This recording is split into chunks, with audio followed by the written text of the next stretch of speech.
They ought to come all the time, right? Our guest minister today is Reverend Hollis Walker. She is a graduate of the Chaplaincy Institute of Berkeley, California. She is an ordained interfaith minister, working as an independent community minister in Santa Fe, offering spiritual counseling and other services. She is a member of the Unitarian Universalist Congregation of Santa Fe and is a guest minister there and in other UU churches. But her favorite part of every week is the half day she spends as a volunteer chaplain at Pete's Place, the interfaith shelter for the homeless in Santa Fe. Reverend Hollis. Thank you. Good morning, everyone. Thank you so much for the privilege of being here with you today. You know, being a member of the UU in Santa Fe, I feel that you're my tribe. You just live on a reservation a little ways away. In January 2014, I began spending a half a day a week volunteering as a chaplain at Pete's Place, the interfaith homeless shelter in Santa Fe. Some of the guests asked me to pray for them. Sometimes they ask for me to hear their confession. Once in a while, they want to talk about God. But most of the time, I just listen. I listen to their personal problems, their political opinions, their life stories, their hopes, their fears, and their rage. I've worked as a hospice and a hospital chaplain in the past, but this listening is different. These people are not going home once they recover from their surgery, nor are they even being released from their suffering through death. The homeless people I listen to will experience the same suffering tomorrow, and the day after that, and the day after that, ad infinitum, with no healing in sight. This work has changed my life, and I hope to share a little bit of that with you today. Every faith tradition and every prophet has commanded his followers to care for the poor and the disadvantaged. In the Torah, the Hebrew Bible, Moses commands the people, "If among you one of your brothers should become poor, you shall not harden your heart or shut your hand against your poor brother, but you shall open your hand to him and give him sufficient for his need, whatever it may be." The practice of giving charity in Judaism is known as tzedakah. And interestingly, if you translate it from the Hebrew, tzedakah doesn't really mean charity, it means righteousness. To care for those less fortunate than we are is to be righteous people. Islam defines righteousness by acts of charity. The Quran says, righteousness is not that you turn your faces to the east and the west in prayer, but righteous is the one who gives his wealth in spite of love for it to his kinfolk, orphans, the poor, the wayfarer, to those who ask, and to set slaves free. Christians are familiar with Jesus' parable of the Good Samaritan. It's the story of a traveler who was stripped, robbed, beaten, and left by the side of the road to die. Many people walked by him, including a priest. But the man from Samaria stopped and bound up his wounds. He even took this man to an inn, and he gave money to the innkeeper. And he said, "Take care of him, and when I come back, I'll give you whatever extra money is needed." Many other faiths teach us that to do good works is a redemptive act. And the entire 12-step philosophy, that of Alcoholics Anonymous, Overeaters Anonymous, Al-Anon, and the like, is based entirely on the idea that service to others is essential to one's healing and recovery. From our perspective as Unitarian Universalists, doing charitable works, helping the poor and homeless, falls under the first principle, to recognize the inherent worth and dignity of every person.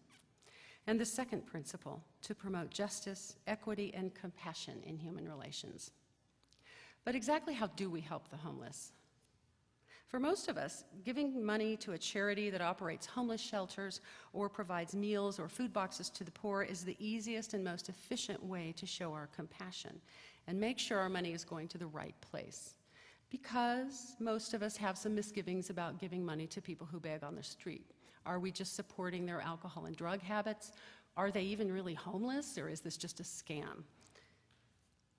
And some of them, well, if they can stand on the street corner all day with that sign, why can't they get a job like the rest of us? These thoughts naturally go through our minds. I don't have a lot of clear answers to these questions, but the truth is we don't even know how many homeless people are in our midst. And agencies make regular counts on the street, but even they admit that those are just guesses, really. And the big question is not how many. The question is, who are these people? Who are the homeless?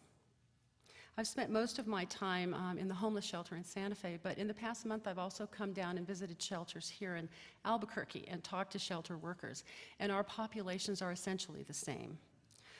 The homeless people here and in Santa Fe are primarily Anglo, and only secondarily Hispanic, Native American, or of other ethnic minorities. And though we used to think of a homeless person as an elderly man that was sort of like a hobo riding the rails and going from place to place, most of the homeless now are fairly stable. They find a community and they stay there. They include many single women, young people, mothers with children, and surprisingly, many more single fathers with children are showing up in homeless shelters. The ratio of men to women is about 3-to-1. And in Albuquerque, the Department of Education says there are between 4,000 and 5,000 homeless children under the age of 18 in Albuquerque. The homeless also come from all economic classes. Some of the homeless people I know have no work skills, and they don't even have the capacity to interact with other people in a socially acceptable way. Others are very highly educated and have good skills. Among the homeless people I know is a man with 2 master's degrees, a woman who was a high school teacher, a woman who was a hospital nurse, and another man who is a religious scholar. So what happened to these people? Many become homeless when they lose a job and they can't get another before the rent is due. Many low-income people are 1 car repair away or 1 medical bill away from being homeless. Sometimes people like this can get back on their feet, but the longer a person remains homeless, the more impossible that becomes. Imagine trying to get a job when you've had 2 hours sleep on the ground outside, you don't have clean clothes, you don't have a phone so you can receive a call back, and you don't even have a permanent address, much less a computer so you can apply for all those jobs online. Imagine that you have a drinking problem or a drug problem, or you have a mental illness, or you're developmentally disabled in some way. Or maybe you have PTSD as a result of combat or physical or sexual abuse. The majority of homeless women were victimized as children by physical and sexual abuse. Many of these people become chronically homeless, and the violence, the abuse, the PTSD, the mental problems only get worse. People who were once able to function in the world, once on the streets, lose that ability. Not all homeless people, or people who use shelter services, are actually without shelter.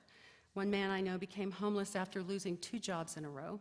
He lives in an abandoned camper shell at a salvage yard. He comes to the shelter several times a week for a shower and for food and clothing. Some shelter guests sleep in their cars, even if they're not running, and come to the shelter for similar reasons, to get a shower, maybe to see the nurse, or to see the Veterans Administration representative. Other homeless people camp in tents in arroyos or other places, or they find occasional shelter in abandoned buildings, and likewise use shelters to access food and healthcare services.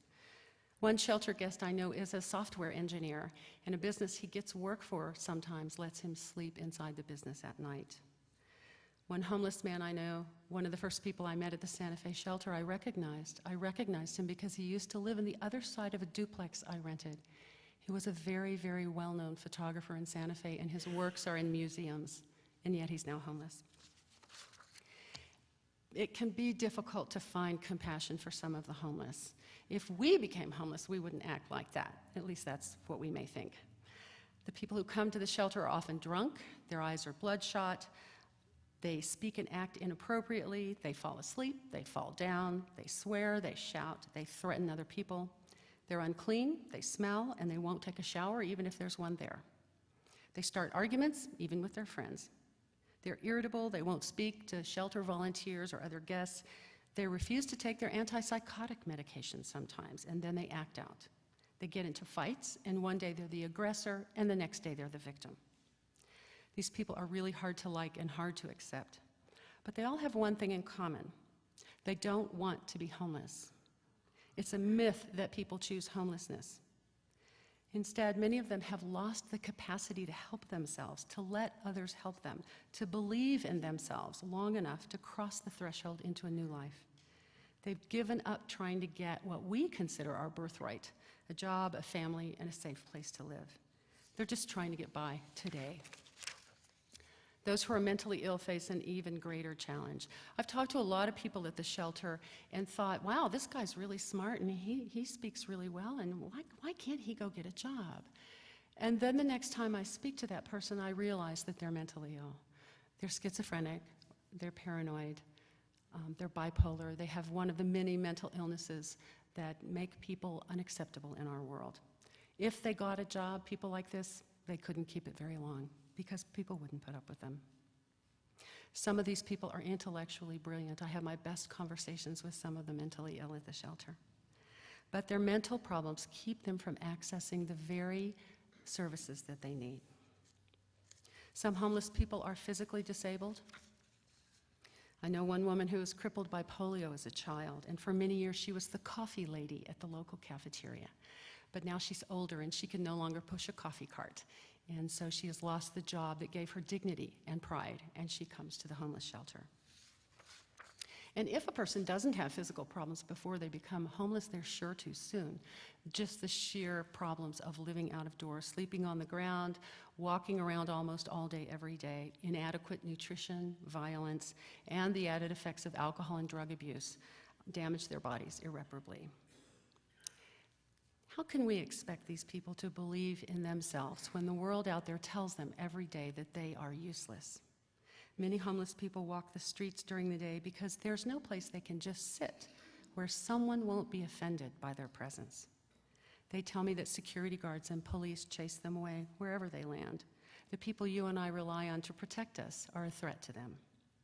And normal people, that's us, won't look them in the eye necessarily when they pass by. We might cross the street so we don't have to get too close to them. And we may say cruel things to them. And as we know here in New Mexico, we may kill them. They treat us worse than dogs, one woman told me. Every single day, these people are told that they are worthless and valueless. How can we expect them to pull themselves up by their bootstraps and start over? Many of the homeless people I know tell me they are going somewhere soon. Meanwhile, they're waiting for a check to come in, waiting for a letter from a family member who might let them move in, waiting for an inheritance, imagined or real, waiting for the right time to make a change, waiting for the rapture, the apocalypse, the end days. Where are they going? Denver? Maybe Phoenix, maybe Hawaii. It's sunny there, or somewhere else exotic, or back east, or heaven, or maybe even hell. But they're not going home. No one ever tells me they can go home. Or they would, wouldn't they? Most of them probably feel like the woman who told me through her tears one day, I'm leaving, I'm getting out of this place. And I said, where are you going? And she said, anywhere that's not here. For most of the people I know who share this common theme, this waiting is an expression of hope, despite the hopelessness of their situations.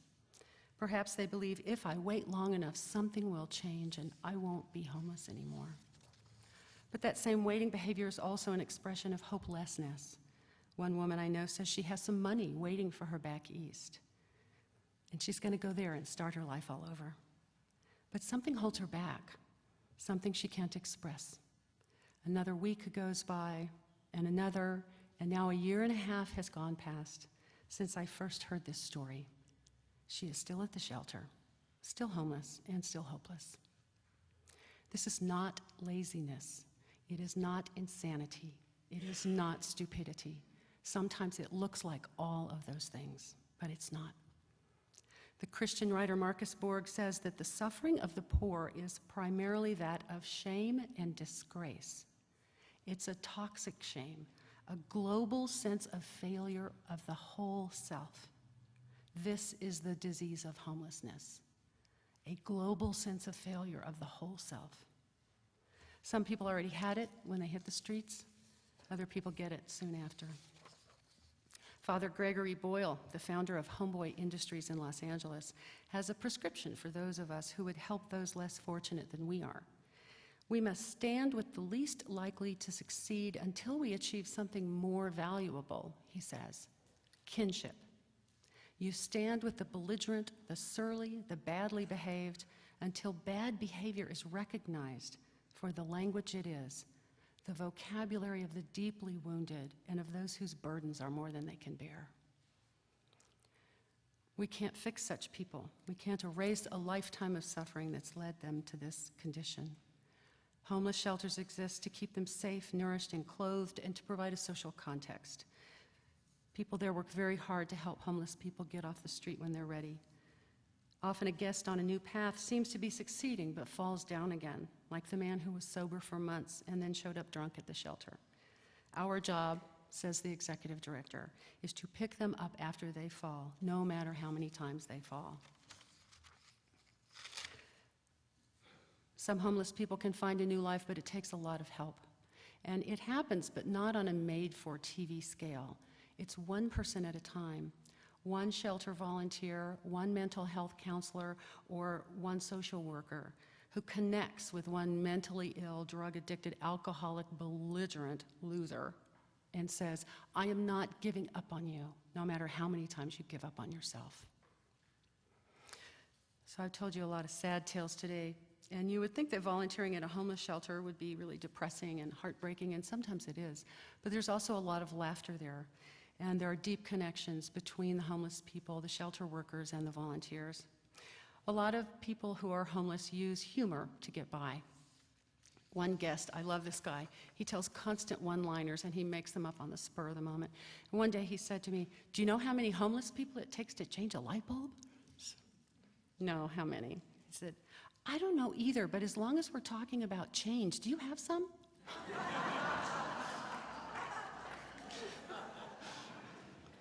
Another day at lunchtime, everybody's lined up to get their lunch, and a guest knocked over a full pitcher of pink lemonade all over the table, all over the floor, and without missing a beat, one of the guys in line for lunch cupped his hands and said, clean up on aisle one, clean up on aisle one. We're not so different from our homeless neighbors. Inside, we're not different at all. And that's what's so scary, the idea that the only thing that separates us from them is a thin veneer of money. And I have another theory, one that's not too popular.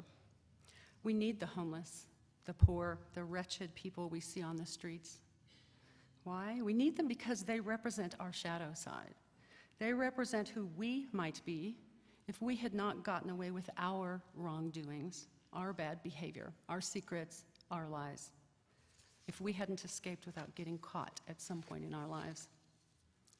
In the 1991 movie The Fisher King, starring Robin Williams as a mentally disturbed homeless man and Jeff Bridges as a down-on-his-luck shock jock who accidentally caused the death of Williams' wife, Bridges says, if there was only some way I could pay the fine and go home.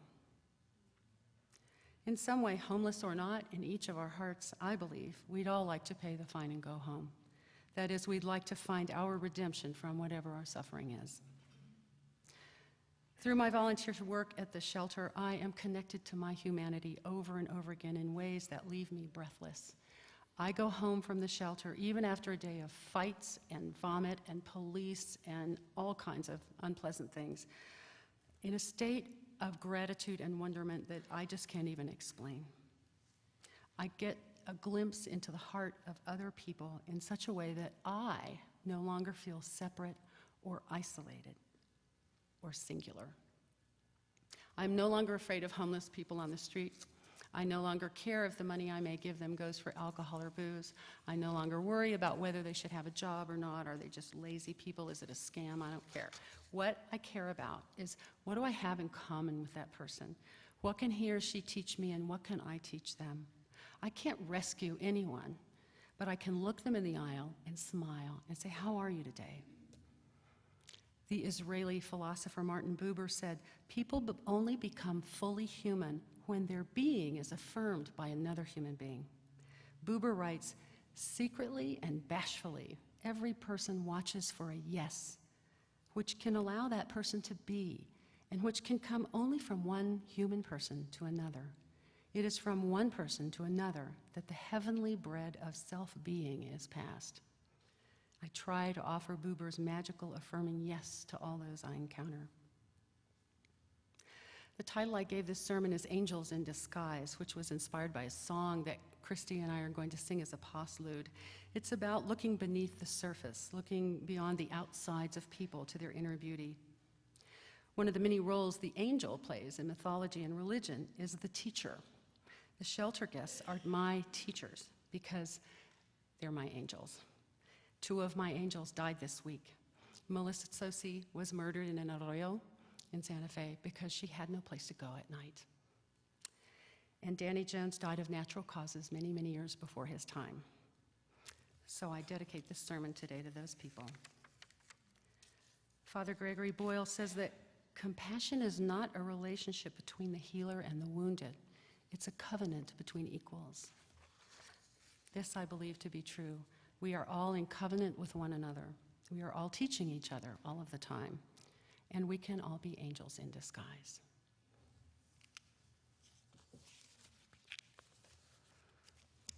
If you would all please rise in body or spirit and